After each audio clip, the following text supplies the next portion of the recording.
بسم اللہ الرحمن الرحیم۔ السلام علیکم دوستو، خوش آمدید میرے یوٹیوب چینل امید وائس میں۔ امید وائس چینل کو سبسکرائب کریں، شکریہ۔ ایک یہودی کا گزر مسلمانوں کی ایک بستی سے ہوا۔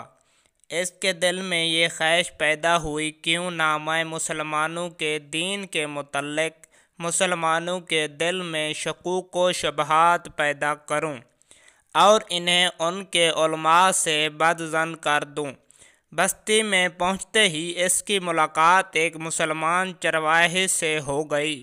یہودی نے سوچا کہ کیوں نہ اسی جاہل سے ہی ابتدا کی جائے اور اس کے دل میں شکوک و شبہات پیدا کیے جائیں۔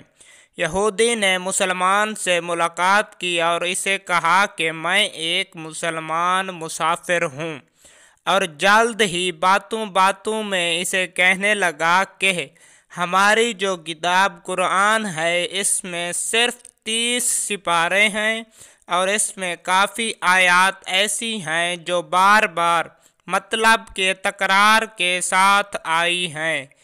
اگر ان آیات کو خراج کر دیا جائے تو قرآن اور مختصر ہو جائے گا اور ہمیں یاد کرنے میں بھی آسانی ہوگی، اور آیات کا بار بار دہرانے سے کوئی فائدہ نہیں۔ اسی لیے اگر ہم کچھ آیات جو مشابہت رکھتی ہیں ان کو نکال دیں تو قرآن مختصر ہو جائے گا اور ہمیں یاد کرنے میں آسانی ہوگی۔ چرواہا خاموشی سے اس کی باتیں سنتا رہا۔ جب یہودی کی بات مکمل ہوئی تو چرواہے نے کہا کہ واقعی تمہاری بات تو صحیح ہے، پھر آیات کا بار بار آنے سے یاد کرنے میں ہمیں مشکل ہوتی ہے۔ اس بات پر یہودی دل ہی دل میں بہت خوش ہوا کہ میں نے چرواہا کو اپنے جال میں پھنسا لیا ہے۔ پھر اچانک چرواہے نے کہا کہ میرا بھی ایک سوال ہے۔ یہودی نے کہا بتاؤ تو صحیح، کیا سوال ہے؟ چرواہے نے کہا تم صحیح کہتے ہو، میرا بھی یہی خیال ہے، جو آیات متشابہات یا تکرار کے ساتھ آئی ہیں ان کو خراج کر دیا جائے تاکہ ہمیں یاد کرنے میں آسانی ہو۔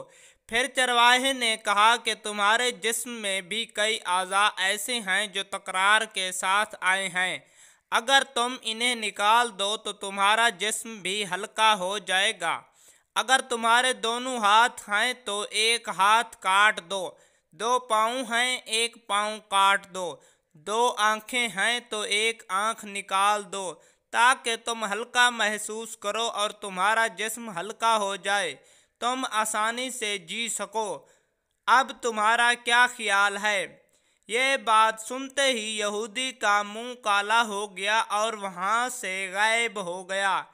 پھر ساری زندگی یہودی سوچتا رہا کہ جب مسلمانوں کے چرواہا کی فکر یہ ہے تو مسلمانوں کے علماء کا افکار کیسا ہوگا۔